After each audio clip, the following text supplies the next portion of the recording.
अंजू और दीपा दोनों पक्की सहेलियां थी। दोनों की शादी एक ही शहर में हुई थी। इस बात से वो दोनों बहुत खुश थी। अंजू जब हनीमून से लौटी तो उसने आते से ही अपनी सहेली दीपा को फोन किया। अंजू, कैसी है तू? लौट आई हनीमून से? हाँ दीपा, बस कल शाम को ही लौटे हैं। थकावट बहुत हो गई थी, इस वजह से सुबह तुझे फोन नहीं कर पाई। अब दिन भर सोकर नींद पूरी हुई तो तुझे फोन मिलाया। बस खाना खाने जा रही थी, सोचा पहले तेरे से बात कर लूं। बहुत दिन से तुझसे बात ही नहीं हुई। और क्या कर रही थी? कुछ नहीं, बस सासू माँ ने राजमा चावल बनाए थे, ऊपर से पापा जी मशहूर हलवाई की कचौड़ी आलू ले आए। बस परोसने ही वाली थी कि तभी अनिल भी ऑफिस से आते हुए पिज्जा ले आए। अब पिज्जा सबको दे रही हूँ, उसके बाद खाना खाएंगे। एक सेकेंड। हाँ राजेश भैया, बोलो। भाभी जी, वो मालकिन ने पानी पूरी और टिक्की मंगवाई थी, वो बोल रही है कि आप भी आकर खा लो। अच्छा ठीक है, मम्मी को बोल दो बस 2 मिनट में आ रही हूँ। और आप वो कल छोले भटूरे जो बनने हैं उसका सामान जाकर ले आओ, पैसे पापा जी से ले लेना। सॉरी अंजू, क्या करूँ, घर के सारे जरूरी काम मुझे ही करने पड़ते हैं। तुम्हारे घर में सबको खाने पीने का बहुत शौक है क्या? हाँ, मेरे घर में खाने का तो पूछो मत। रोजाना 100 तरह के पकवान खिला दो मेरे ससुराल वालों को तो। बहुत चटोरे हैं सब, कुछ न कुछ घर में भी बनता ही रहता है और बाजार से भी आता रहता है। वैसे मेरे तो मजे हैं, खाने पीने वाला ससुराल है। मैं भी चटोरी बन गई हूँ जब से शादी हुई है। मुझे भी अब एक सब्जी रोटी से खाना ही नहीं खाया जाता। और बता, तुम्हारे घर क्या बना आज? वो हमारे घर तो ऐसा कुछ नहीं होता है, बस एक ही सब्जी के साथ रोटी बन जाती है। ज्यादा बाहर का कोई खाता नहीं है। कभी दाल चावल बन जाते हैं, कभी राजमा चावल, कभी छोले चावल, कभी कढ़ी चावल। मतलब बनता एक ही टाइम एक ही चीज है, पर एक सब्जी के साथ दूसरी बहुत कम बनती है। पापा मम्मी भी इतना कुछ खाते नहीं है बाजार का, और अतुल भी बाजार का इतना नहीं खाते हैं। वही तो, मेरी जैसी किस्मत सबकी नहीं होती है। मैं तो बहुत शाही फैमिली में आई हूँ। चल कोई बात नहीं, सबकी किस्मत एक सी थोड़ी होती है। अच्छा मैं फोन रखती हूँ, मम्मी जी बुला रही है गोलगप्पे खाने के लिए। बाकी अभी गोलगप्पे खाना शुरू करूंगी तो बहुत सारा सामान है खाने के लिए। 100 तरह के पकवान आए हुए हैं घर में। दीपा की बातें सुनकर अंजू का चेहरा उतर जाता है। वो खाना खाने के लिए बाहर जाती है। अरे अंजू बहू, आओ तुम भी खाना खा लो। अतुल ने और तुम्हारे ससुर जी ने खाना खा लिया है, मैं और तुम एक साथ ही बैठकर खाते हैं। मैंने सोचा तुम अकेले खाओगी, इसलिए मैंने भी नहीं खाया। क्या बनाया मम्मी जी? वो तुम्हारे ससुर जी का थोड़ा पेट ठीक नहीं था, इसलिए मूंग मसूर की दाल और उबले हुए चावल बनाए थे। तुम्हारे लिए साथ में पनीर के पराठे बना दिए हैं। मैंने सोचा पता नहीं तुम मूंग मसूर की दाल और चावल खा भी पाओगी या नहीं, इसलिए मैंने पनीर के पराठे बना दिए थे। और कुछ नहीं है खाने के लिए साथ में? अब और तो कुछ नहीं बनाया बहू, कुछ और खाने का मन था, मुझे तो ये बात पता ही नहीं थी। नहीं नहीं मम्मी जी, मैं खा लूंगी, आप टेंशन मत लो। अंजू की सास बहुत अच्छी थी। नई नई शादी हुई थी, इसलिए वो अंजू को कोई भी घर का काम नहीं करने देती थी, सब कुछ खुद ही बनाती थी। पर अंजू को तो जिस दिन से ये बात पता चली थी कि दीपा के घर में 100 तरह के पकवान बनते हैं, तो उसी दिन से उसे अपने घर के खाने से बोरियत होने लगी थी। अंजू की शादी को कुछ टाइम ही बीता था कि एक दिन दीपा का फोन आता है। अंजू, तुझे एक खुशखबरी देनी है। क्या बात है, मैं मौजी बनने वाली हूँ क्या? अरे नहीं यार, उन सब में तो अभी टाइम है, उन सब के बारे में तो मैंने अभी सोचा ही नहीं है। ये खुशखबरी दूसरी है, चल मैं ही तुझे बता देती हूँ। वो तुम्हारे घर के पास जो नए फ्लैट बने, उनमें से 2 फ्लैट हमने खरीद लिए। अब मैं तेरे घर के पास शिफ्ट हो रही हूँ। अब हम दोनों सहेलियां बिल्कुल बराबर में रहेंगी, पड़ोसी बनकर। क्या सच? तू मेरे घर के बिल्कुल पड़ोस में रहने आ रही है? ये तो बहुत खुशी की बात है। कब शिफ्ट कर रहे हो फिर? अगले हफ्ते ही शिफ्ट हो रहे हैं, बहुत सारा काम है, चल मिलते हैं फिर। अब दीपा अंजू के बिल्कुल बराबर में रहने आ गई थी। इस वजह से दोनों सहेलियों का एक दूसरे के घर आना जाना शुरू हो गया। दीपा ने अंजू की सास को भी अपने घर बुलाया। अंजू अपनी सास के साथ दीपा के घर पहुंचती है। दीपा एक के बाद एक करके ढेर सारा खाने पीने का सामान उनके आगे रखवाती है। लीजिए ना बहन जी, आप तो कुछ खा ही नहीं रहे हो। अंजू, अपनी सास को दो ना कुछ खाने के लिए, तुम्हारा अपना ही घर है। बस और नहीं, पहले ही एक समोसा खा लिया है, बस मैं इतना खाती नहीं हूँ, ये तो आज खा लिया, वरना हमारे घर तो तला हुआ बिल्कुल भी नहीं आता है। घर पर भी बहुत कम तला हुआ खाते हैं। हमारे घर तो खाने पीने का सबको बहुत शौक है, रोज कुछ न कुछ घर पर भी बनता रहता है और बाजार से भी आता रहता है। दीपा के ससुर जी को भी बहुत शौक है, जब भी दुकान से घर आते कुछ न कुछ लाते ही रहते। ऐसी मेरे बेटे अनिल की आदत है, वो भी मीठा बहुत पसंद करता है। जलेबी, रबड़ी, रसगुल्ले, जितनी मर्जी उसे मीठा खिला लो, बहुत शौक से खाता है। ऐसे ही हमारी आदत बन गई है। सच में यहाँ आकर तो मैं भी बिल्कुल इनके जैसी बन गई हूँ। मुझे खुद तरह तरह का खाना खाने का शौक है।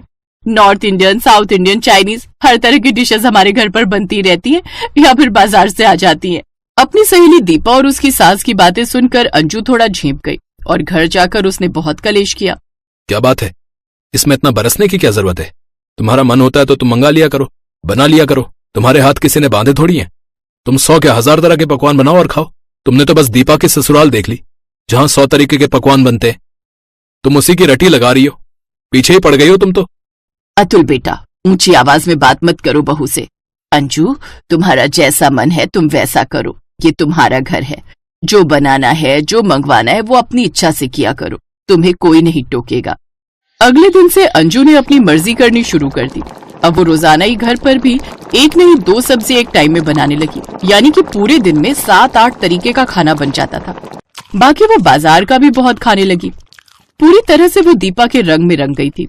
एक दिन दीपा अपनी सास के साथ अंजू के घर आई। अंजू ने दीपा की नकल करते हुए उसके सामने तरह तरह के ढेर सारे पकवान रख दिए, पर दीपा और उसकी सास ने कुछ भी खाने से मना कर दिया। अंजू, इतना सब कुछ मत रखो, हम कुछ नहीं खाएंगे। क्यों? मैं और मम्मी जी जब तुम्हारे घर जाते तो तुम कितने ढेरों सामान रख देती हो हमारे आगे और जबरदस्ती खिलाती हो। खाइए ना बहन जी, क्या हुआ? वो आंटी जी हमारे घर में सब बाहर के और घर के तले हुए और मिर्च मसाले वाले खाने का परहेज कर रहे हैं और डॉक्टर ने हमें बाहर का खाना बिल्कुल मना किया हुआ है। हम लोग घर का ही हल्के मिर्च मसाले का खाना खा रहे हैं। अनिल को भी थोड़ी शुगर बताई है, इसलिए उन्होंने भी मीठा बिल्कुल बंद कर दिया है। मैं तो कहती हूँ मीठा और तला हुआ ज्यादा खाना ही नहीं चाहिए। 100 बीमारियां लग जाती हैं 100 पकवान खाने के चक्कर में। हमारी जीभ का क्या है, वो तो स्वाद ढूंढती है, पर अपनी जीभ पर हम खुद ही लगाम लगा सकते हैं। मुझे लगता है अंजू तुम्हारे घर का हिसाब बिल्कुल सही है। सादा खाना खाते हो, बहुत अच्छी बात है। तरह तरह की बीमारियों से दूर रहते हो। आंटी जी, हमने तो सोच लिया है, हम तो बिल्कुल आप ही की तरह खाना खाएंगे ताकि हम भी बीमारियों से दूर रहें। दीपा और उसकी सास की बातें सुनकर अंजू का मुंह बिल्कुल देखने वाला था। वो अपने ऊपर बहुत शर्मिंदा हो रही थी और मन ही मन उसे अपने ऊपर गुस्सा भी आ रहा था कि उसने अपनी सहेली की नकल क्यों की। आज उसकी सहेली दीपा और उसके ससुराल वाले तो सही रास्ते पर आ गए, पर अंजू ने अपने घर में सारा सिस्टम खराब कर लिया था। उस दिन से अंजू ने भी अपनी सास और परिवार वालों को प्रॉमिस किया कि वो जैसे पहले खाना खाते आए हैं वैसे ही खाएंगे। किसी की देखा देखी अपना रहन सहन बदलकर अपना स्वास्थ्य खराब कभी नहीं करेंगे।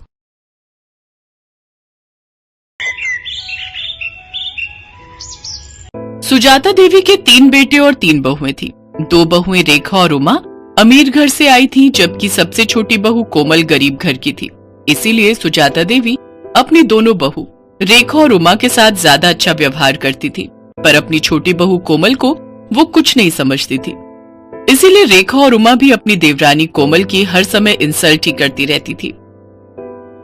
माँ जी देखिए ना, कोमल तो बिल्कुल गरीबों वाली हरकतें करती है। दाल में घी ऐसे डाला है मानो उबली हुई दाल ही हो बिना तड़के की। और रोटी तो देखिए माँ जी, रोटी में घी भी नहीं लगाया, सूखी रोटी आगे रख दी। कोमल इधर आ, मैं तुझे अभी बताती हूँ। अरे तू गरीब घर से आई है तो तू हमें भी गरीब समझने लगी है क्या? जब घर में किसी चीज की कोई कमी नहीं है तो तू इतनी कंजूसी क्यों करती है? हाँ, आज तूने खाने में देसी घी क्यों नहीं डाला? माँ जी देसी घी खत्म हो गया है, जो था वो मैंने यूज कर लिया। माँ जी अभी 2 दिन पहले ही तो देसी घी आया था, इतनी जल्दी इसने खत्म भी कर दिया। कहीं ये देसी घी खुद तो नहीं खा जाती, क्योंकि इसने मायके में तो कभी देसी घी खाया ही नहीं होगा। नहीं माँ जी, घी तो रखा था, पर कल रेखा भाभी और उमा भाभी ने मुझे पिन्नियां बनाने के लिए बोला था, तो सारा घी पिन्नियां बनाने में ही लग गया। अरे अब तू मेरी बहुओं के खाने पर भी नजर लगाएगी? तेरी इतनी हिम्मत? अरे तू गरीब घर की है, इसीलिए तू ऐसी हरकतें करती है। चल जा यहाँ से। रेखा बहू, लाला को फोन कर दे, नौकर के हाथ 5 किलो देसी घी भिजवा देंगे। कोमल रोती हुई रसोई में चली जाती है। उससे अक्सर ही ऐसे अपमान सहने पड़ते थे। नया साल आने वाला था। घर में नए साल की पार्टी की तैयारी चल रही थी। रेखा और उमा दोनों ने ही अपने मायके वालों को नए साल की पार्टी के लिए इनवाइट किया हुआ था। बस कोमल के ही मायके वाले रह गए थे।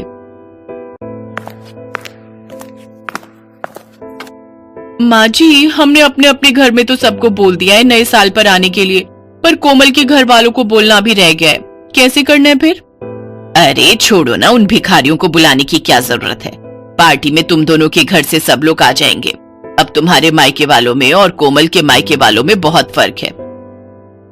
नहीं माँ जी, ऐसा मत कीजिए। मैं तो कहती हूँ इसके मायके वालों को बुला ही लेते हैं, सबके सामने उनका ऐसा अपमान करेंगे कि ये हमेशा याद रखेंगी। कान इधर लाइए, मैं आप सबको समझाती हूँ। रेखा और उमा अपनी सास के साथ मिलकर कोमल के मायके वालों को अपमानित करने की योजना बनाती हैं। बहू, घर में नए साल की पार्टी है, रेखा और उमा के मायके वाले भी आ रहे हैं, तो मैं चाहती हूँ कि तुम भी अपने मायके वालों को न्योता दे दो। इस बार नया साल हम सब मिलकर मनाएंगे। जी माँ जी, मैं फोन कर देती हूँ। अब आएगा मजा, आने दो इसके मायके वालों को। कोमल को जरा सी भी भनक नहीं थी कि उसकी पीठ पीछे उसकी सास और जेठानियां उसके खिलाफ क्या षड्यंत्र रच रही है। 31 दिसंबर का दिन आ जाता है। कोमल के ससुराल में पार्टी की तैयारी चल रही थी। रेखा और उमा के मायके वाले आने शुरू हो गए थे। रेखा और उमा ने रसोई में घुसकर तक नहीं देखा, वो तो अपने मायके वालों के साथ ही बातों में लगी हुई थी। कोमल बहू, मेहमानों को पकवान परोस दिए ना? अच्छे से घी मिर्च मसाले बढ़िया डाले हैं ना? कोई कंजूसी मत करना। मेहमान खुश होकर जाने चाहिए। और तुम्हारे माता पिता भाई बहन सब कहाँ रह गए? बड़ी देर कर दी उन्होंने आने में। वो लोग भी समय पर आ जाते तो पार्टी का मजा ले लेते। जी माँ जी, मैंने सबको खाना परोस दिया है और वो मम्मी से मेरी बात हुई थी, बस पहुंचने वाले हैं। तभी कोमल के मम्मी पापा और भाई बहन आ जाते हैं। नमस्ते जी, नमस्ते। आओ आओ, बड़ी देर कर दी आप सबने आने में। आज 31 दिसंबर की वजह से बहुत भीड़ थी, ऑटो भी नहीं मिल रहा था। बड़ी मुश्किल से ऑटो मिला तो हम पहुंचे हैं। हाँ हाँ, मैं तो भूल ही गई थी। वो रेखा बहू और उमा बहू के घर वाले गाड़ी से आए हैं ना, तो मुझे आप लोगों का ध्यान ही नहीं रहा कि आप लोगों के पास तो गाड़ी ही नहीं है, और आप लोगों की तो इतनी हैसियत भी नहीं है कि गाड़ी खरीद सको। खैर छोड़ो, आओ आप सबको रेखा बहू और उमा बहू के घर वालों से मिलवाती हूँ। समधन जी, ये कुछ मिठाई लाए थे नए साल के आने की खुशी में। रख दीजिए। वैसे हमारे घर तो वो बड़ी दुकान है ना जो बाजार में है, वहीं से शुद्ध घी की मिठाई आती है। देखते हैं, अगर हमने नहीं खाई तो घर के नौकरों को दे देंगे, उनका भी तो नया साल है। कोमल सब सुन और समझ रही थी। वो अब तक ये जान चुकी थी कि उसके मायके वालों का बहुत अपमान हो रहा है, पर वो उस समय चुप रही। कोमल की जेठ जेठानी अपने अपने घर वालों की आवभगत में व्यस्त हो गए। सूरज ये सब देख रहा था। कोमल, अपने मम्मी पापा के लिए भी प्लेट लगा दो, सब लोग खाना खा रहे हैं। तुषार, ज्योति, चलो तुम लोग भी खाना खा लो, चलो। जी हाँ, बस मैं लगा ही रही हूँ। मम्मी पापा, तुषार ज्योति आओ बैठो, मैं आप सबको भी खाना परोस देती हूँ। कोमल जैसे ही खाना लेने रसोई में जाती है, वो देखती है सारे बर्तन खाली थे, उसमें खाना था ही नहीं। कोमल घबरा जाती है। अरे, बर्तनों में तो खाना ही नहीं है, मैंने तो बहुत सारा खाना बनाया था। क्या हुआ कोमल, तुम परेशान क्यों? अपने घर वालों के लिए खाना लगाओ। अच्छा नहीं लगता वो सब ऐसे ही बैठे हुए हैं। क्या खाना लगाऊं? खाना तो बचा ही नहीं है। मैंने इतने सारे पकवान बनाए थे, बल्कि ज्यादा ही बनाए थे। रसोई में तो कुछ भी नहीं है। अच्छा नहीं लगता सबसे इस बारे में पूछना। रुको, मैं कुछ करती हूँ। पर ऐसा कैसे हो सकता है?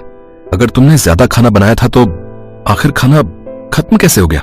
मैं अभी माँ और भाभीियों से ये बात पूछता हूँ। नहीं नहीं, अच्छा नहीं लगता, सब मेहमानों के बीच में बैठे हैं। कोई नहीं, मैं सबके लिए कुछ और बना देती हूँ, थोड़ी देर लगेगी। रुको, मैं बाजार से कुछ ऑर्डर करता हूँ। तुम कहाँ इतनी जल्दी जल्दी सब कुछ बना पाओगी? नहीं नहीं, बाजार का मंगवाओगे तो सबको पता चल जाएगा। आप टेंशन मत लो, मैं कुछ बना लेती हूँ। कोमल के मायके वाले बहुत देर तक बैठे रहे। कोमल सूरज को कुछ मंगवाने के लिए भी मना कर रही थी, क्योंकि उसके मम्मी पापा वगैरह को तो ये बात पता थी कि कोमल ने सारा खाना घर पर ही बनाया है। कोमल अपने मम्मी पापा का सम्मान रखने के लिए जल्दी जल्दी पूड़ियां और साथ में आलू की सब्जी बनाने लगी। तभी उसकी सास और दोनों जेठानी रसोई में आ गई।